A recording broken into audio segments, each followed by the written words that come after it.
ఎందుకు ఇంత రాత్రప్పుడు రావడం? చెప్పుంటే నేనే కొరియర్లో పంపించేవాడిగా. అది అక్కడ ఒక గవర్నమెంట్ రిజిస్ట్రేషన్ ప్రాపర్ సర్టిఫికేట్స్ లేక పెండింగ్లో ఉంది. మేము ఇక్కడికి వేరే పని మీద వచ్చాం. అలాగే మిమ్మల్ని కలిసి తీసుకెళ్దామని. అటక మీద ఉన్నాయి, ఉండండి తీసుకొస్తాం. సార్, వీడే హృదయరాజ్ డిసోసా. ఇంకో 20 minutesలో కౌంటింగ్. నేను అక్కడ ఉంటాను. మాట్లాడాల్సింది త్వరగా మాట్లాడండి.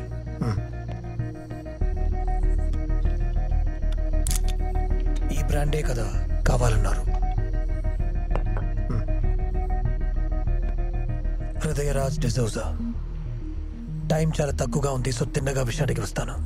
Das and co tobacco factory, దానికి సంబంధించిన వాళ్ళు యాంథనీ, హెరోల్, వీళ్ళిద్దరి ఐడెంటిటీ రికార్డ్స్ ఉన్నాయి. కానీ లియో గురించి ఏమీ తెలీదు. లియో చనిపోయేటప్పుడు వాడితో ఉన్న వాళ్ళల్లో ఈ రోజుకి ప్రాణాలతో ఉన్నది మీరొక్కరే. నాకు మీరు చేయాల్సింది ఒకే ఒకటి.